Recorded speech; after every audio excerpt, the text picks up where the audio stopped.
Namaste, greetings from AVP Research Foundation.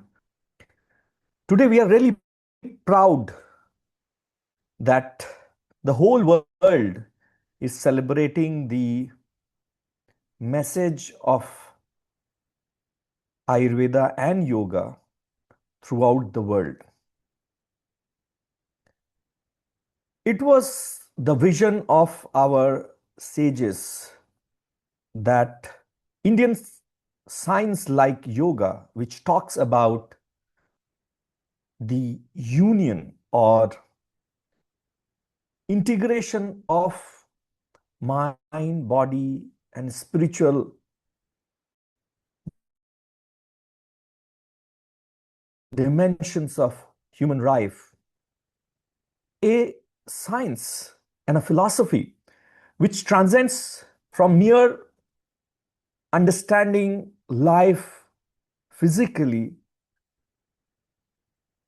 which has a lot of limitations. Yoga gives you a dimension to get into the deeper truths of your being or being alive, and it gets into beyond the first kosha, what we called as Annamaya kosha, which is basically chiyate annadibhi iti deha. That means the Annamaya kosha of your body, the physical body, what we see, is merely fed by the food, ahara. And when you talk about the concept of ahara from yoga and Ayurveda perspective, you're not just talking about the food, what we eat as grains or vegetables or proteins or fat, but also the inputs which comes through our five senses. So when you talk about ahara, Ayurveda talks about aharati iti ahara. That means what we take in is as food. So it is very important that we need to also understand this concepts of the Panchakosha and specifically the Annam, but also your thoughts, your experiences through the five sense organs, the kind of news you hear around, the kind of surrounding which you live in, the colors around you, the situations around you, the smell around you, the different kind of aromas around you, everything do impact your balance in the physical body. It is very interesting to know that when we talk about integrated approach to human health care, I would say Ayurveda and Yoga do not talk about just integration of different systems of medicine, but the real sense or the message of yoga or Ayurveda is integration of your five koshas and what we say either your physical body, your psyche, as well as your spiritual being. In this, of course, we only experience hardly the first two layers, that is Annamaya kosha, which is your physical body, and Pranamaya kosha, the breathing apparatus, as well as Manomaya kosha, the mind, which we experience during our sleep or during specifically the state of dream. So when you talk about a science which is not just limited by these three layers of your experience, but you have a layer beyond that where we talk about Vijnanamaya kosha, the realm of higher wisdom, knowledge, realization, and then the Anandapaya kosha, the real happiness of being there, where you and the universe becomes one. There is no duality there. And that is a very important perspective which you will have to understand when we talk about why Ayurveda and yoga is real integrative approach to the health. Because today we are just talking about integration of different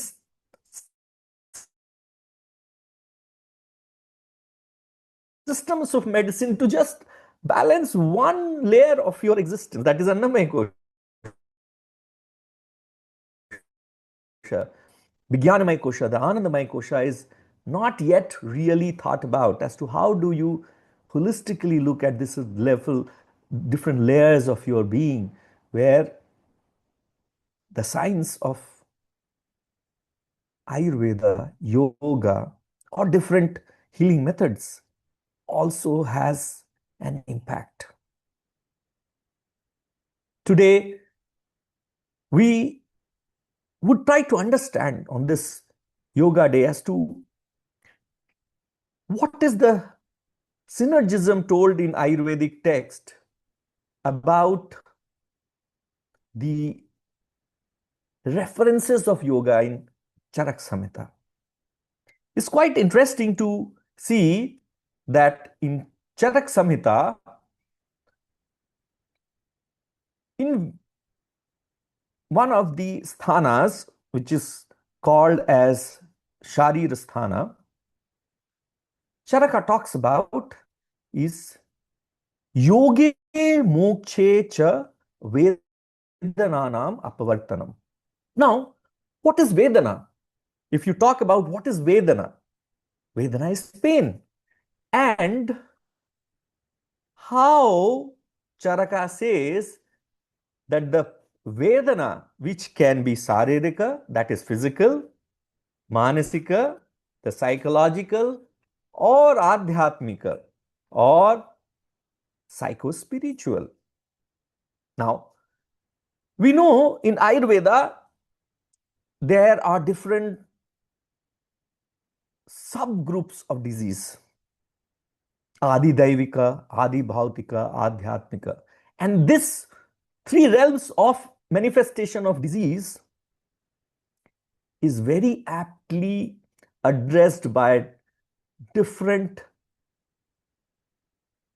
streams of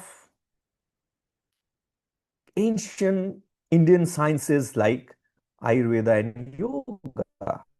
And for that matter, even Adhyatma. When you talk about spiritual healing, when you say, I want to spiritually heal myself, I want to follow a spiritual life. What does spirituality means? Spirituality means that I am in the journey to know myself, thyself, what we say. That means it's a very important philosophical understanding that spirituality is not to repose your faith in certain deities, but it's a journey. And yoga is one of the facilitator of such kind of journey in us, which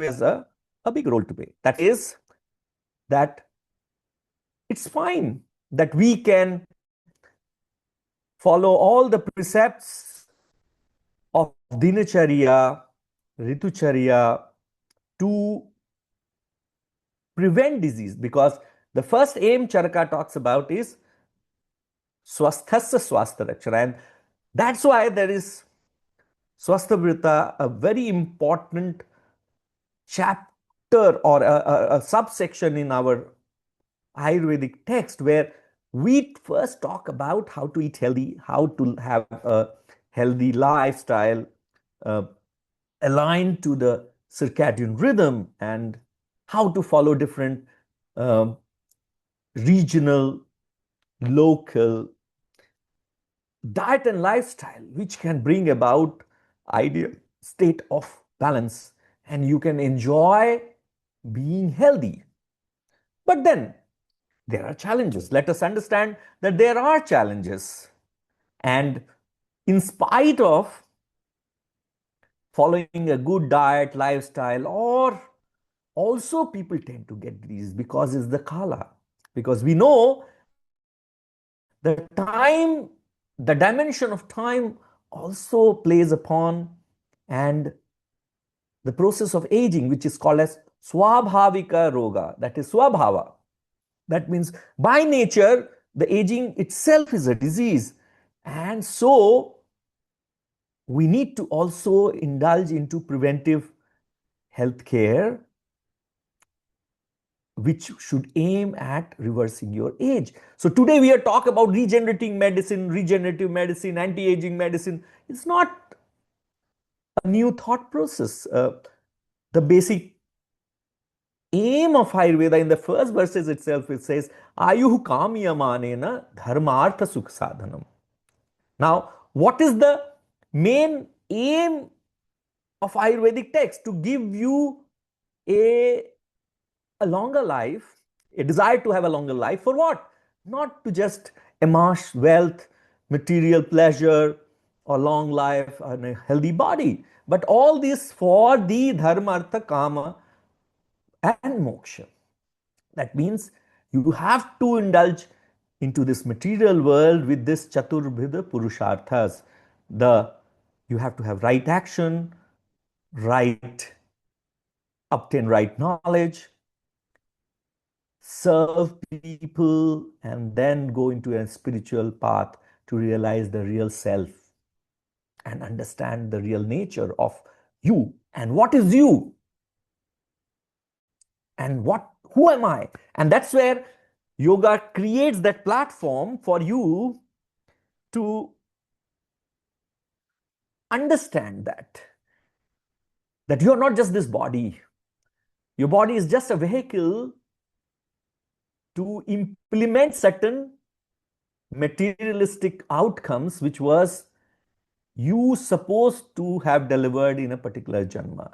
So even ayu, when you talk about ayuhu, it is derived from a root word called as ingatau, and the root meaning of this ingatau means that which continues. That means your life continues. You are just having this body in this janma is just an aberration, that you were never born and you will never die. You just take a new form in terms of a human body in this particular time space. And causation is the desire of the Paramatma. And once the aim of this particular human life is over, then you are no more shackled by the dimensions of your human body. In fact, your real self, nirvikaraha parastvatma sarvabhut gunaindriyehi sakaranam chetana nitya drashta pashyatihi kriyaha. We are just like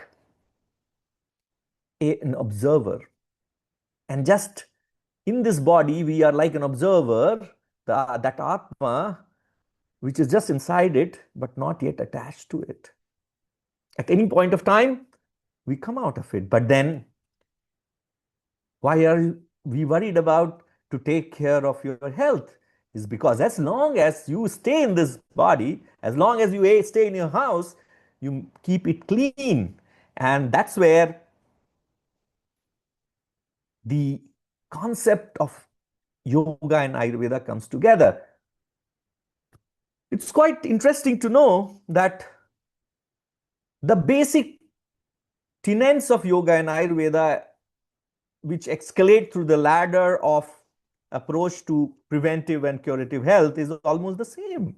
Because when you talk about Yama, Niyama, asana, pranayama, then pratyahara, then dharana, dhyana, and samadhi, all these steps of uh, your process of evolution from Yama Niyama. What is basically Yama Niyama? Yama Niyama are basically certain rules and regulations of conduct.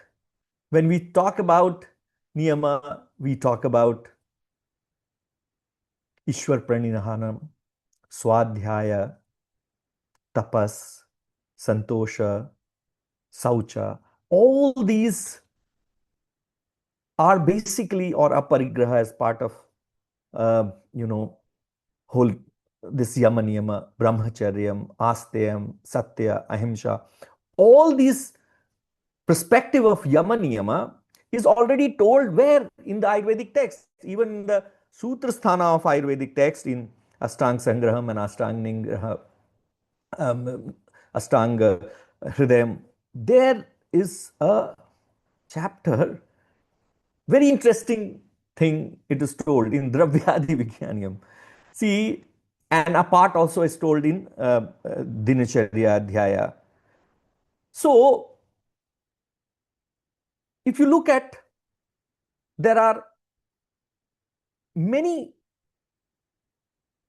social vrittis, different kinds of behavior which you do in public, which has been told. There is Dashvid Papanis, Hinsa Asteya, Paishunyam, Sambhinnalapan, Pushanratihi. All these things which we are talking about in Yama Niyama has been talked in terms of an Ayurvedic perspective to have good social conduct, very similar in the Ayurvedic text. That means what we want to say, that the integrated approach to health was very basic of Indian philosophy, very basic of Indian sciences, because both Ayurveda and Yoga were weaved around the similar principles of the Astika darshanas. And that's why Yoga and Ayurveda is said to be as a related to Astika thought process. Though Ayurveda is much beyond just that, because very specifically, Ayurveda even accepts Nastika darshana like Charvaka and Bauddha and Jaina.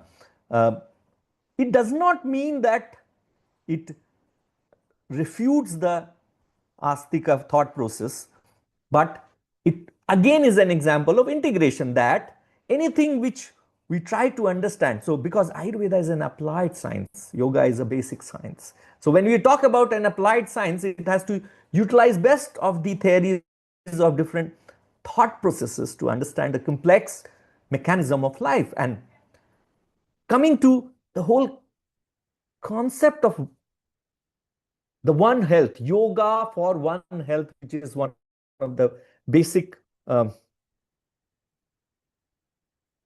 theme of this 2025 International Yoga Day, is very important to discuss. When you talk about One Health, what it means, even in the basic word Ayuhu, and Veda means knowledge, Ayurveda, this concept of One Health is there. So when you talk about Ayuhu, means life, and Ayuhu exists in three forms. That is human, of course, then is the plant, and then the animals, Sthavara, Jangama. And then Charaka does not stop here, that it categorizes Dravya, the matter in this whole world, because when you talk about Ayurveda or Yoga, Ayurveda and Yoga, they are basic sciences to understand the mechanism of existence of this whole world, whether cosmic world or macrocosmic world, the universe or the systems, smaller systems like human, animals, and plants in this cosmic world. What it talks about, that is, the whole world is divided into Chetana and Achetana. That means non-living world and the Chetana, the living world. And so what is Chetana? Chetana world is something which reflects life, reflects the Atma, that reflects the being of or being alive. And it's quite interesting to know that Ayurveda is not just the science of human being, understanding human life, but it's also a science of understanding Pashu. Pashu Ayurveda was there, where people have talked about Hasti Ayurveda, Ashwa Ayurveda, all those things. Shalihotra talked about Pashu Ayurveda. The same way, Rich Ayurveda. There's a lot of books wrote about how to understand plant physiology, how to preserve different plant strains, local strains, prevent diseases, understand different types of diseases as well. Therapy. That means the same 5 element or Panchamahabhuta principle is a basic of either Ayurveda and or yoga, because this 5 element is very important for the genesis of life as well as genesis of a Chetana world, that means non-living world. But what is the difference between them? It's only that within these 5 elements, when there is Khadinyatma Manaha, Kalo Disascha Sangraha, only the layering among 8 important dimensions of evolution, that is 5 elements, Atma, Manas, and Indriya, when it all combines along with the dimension of time and space, the life evolves. And when you talk about One Health, why? Because whether you are living or unliving, one of the common thread which binds the living and non-living world is the 5 elements, the 5 Mahabhutas. And that's why Charaka talks about Jagateva Naushadham. There is nothing in this world which is not a medicine. The rocks around you. So we all talk about Shilajatu, Shilajatu, Shilajatu, very, famous ingredient. It's what? It's a non-living ingredient. It does not have Chetana. It has just 5 elements. And then why? Because it has certain therapeutic principles, because that 5 elements, in fact, has healing property in your body, because basically we are alike, whether human system or non-human system or non-living or living system. The common factor which binds them together is the 5 elements. So a deficiency in my body would be healed by something outside which is having a similar 5 elements. And this is very simple Samanya Siddhanta, which is the basic of Ayurvedic understanding of therapeutics. One more important perspective when you talk about integrated approach to well-being is just see how synchronized the whole thought process, even in the case when we talk about detoxification or we have to purify or treat diseases.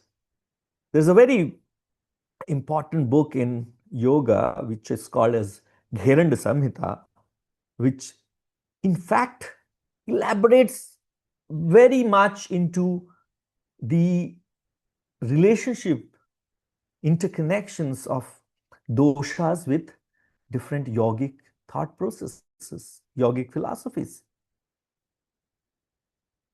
Therapeutic yoga, Garen Samhita was one of the first book which talks about, apart from Hatha Yoga Pradipika. Yes, of course, Hatha Yoga Pradipika talks about a lot, but Garen Samhita was a very unique book where a very clear intersections between the dosha principles and the uh, Panchakosha Siddhanta has been very well dealt with. It's quite interesting to know that the yogic purification technique is a Shatkarma, but in Ayurveda we have a Panchakarma. So,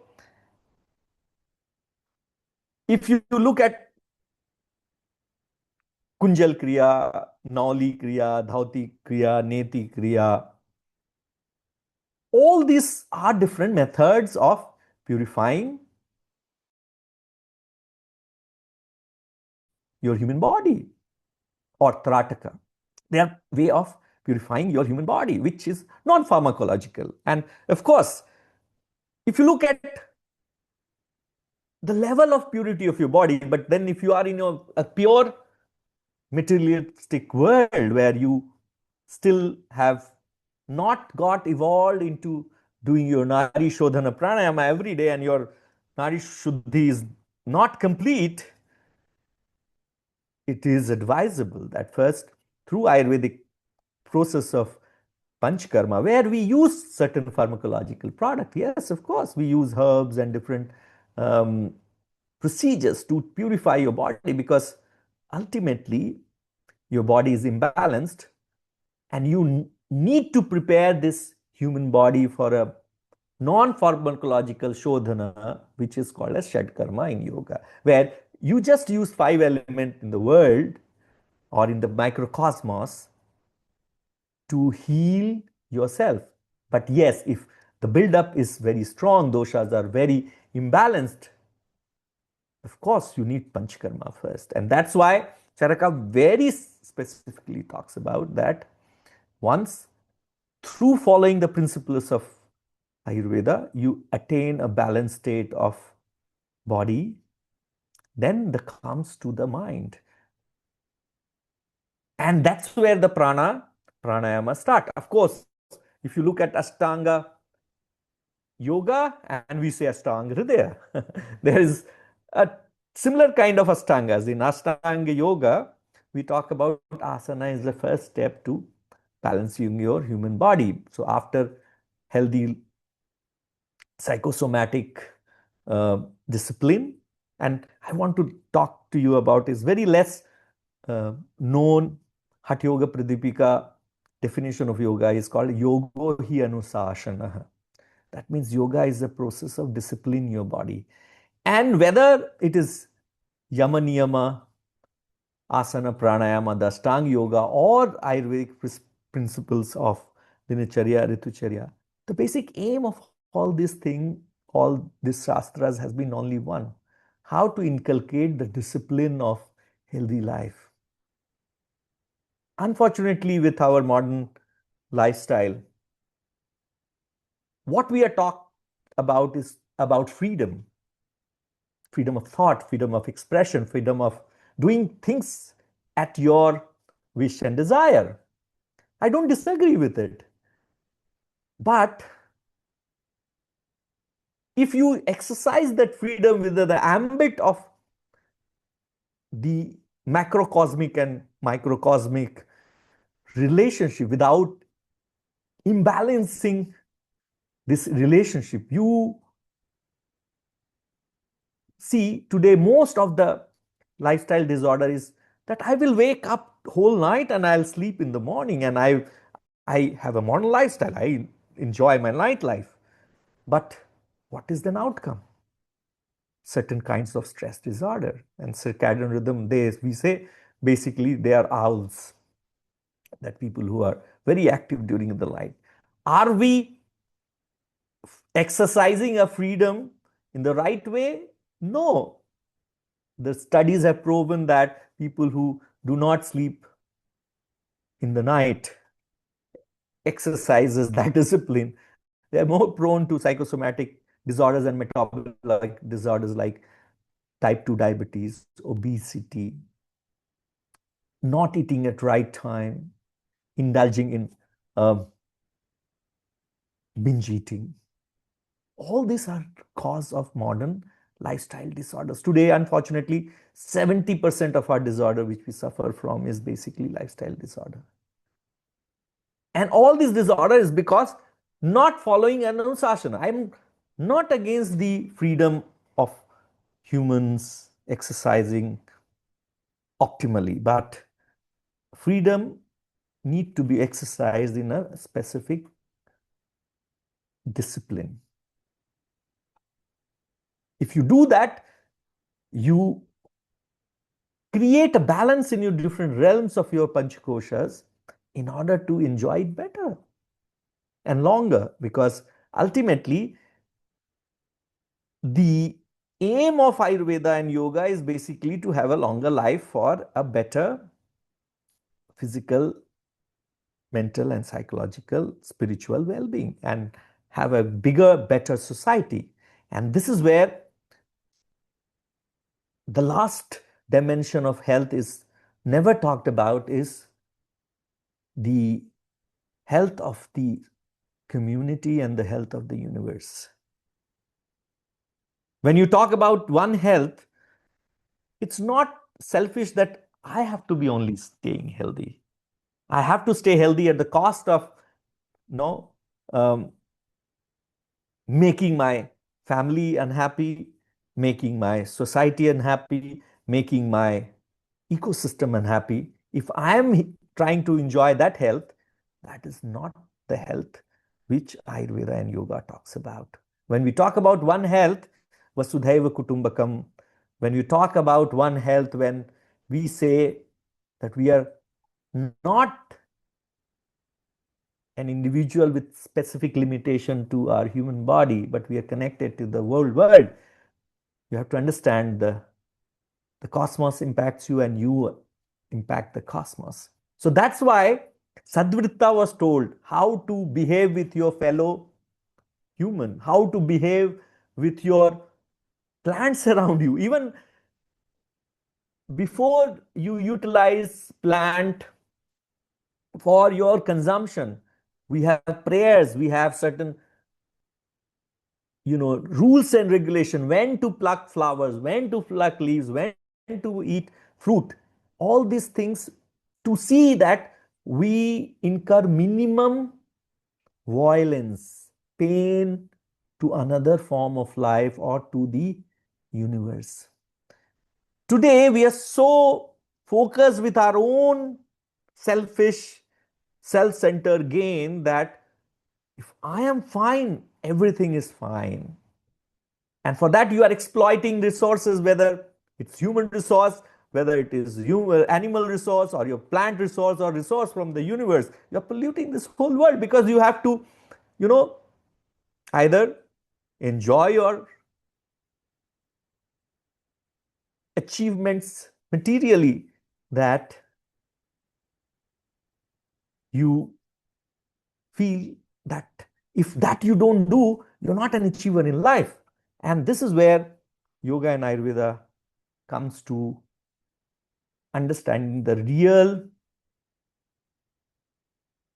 aim of your life. There's an aim which should be for your being, and then aim to keep a balanced ecosystem, biosphere around you, the animal kingdom around you, and the plant kingdom around you. So that's where, if you follow the real principles, real understanding, when you follow a discipline of yogic lifestyle and Ayurvedic principles, you can develop into a more sensible, a more responsible, and a more evolved human. And that is what we talk about integrated approach to health. Integrated approach to health cannot just be that I keep my mind, body, and consciousness in balance. It has to be, you need to stay healthy. At the same time, it's your responsibility to keep all the forms of life or environment around you also healthy. And that is the real message of One Health. Thank you. At AVP Research Foundation, we try to emulate certain principles of yoga and Ayurveda and based on our karma, because we are all karma yogis. Nobody is perfect in this world, but every step we take towards achieving this through our karma yoga,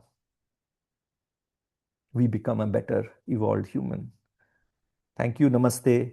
Do subscribe to our YouTube channel to keep yourself updated about interesting topics weaved around holistic health, yoga, Ayurveda, and other allied shastras of our great culture of India. Thank you. Namaskar.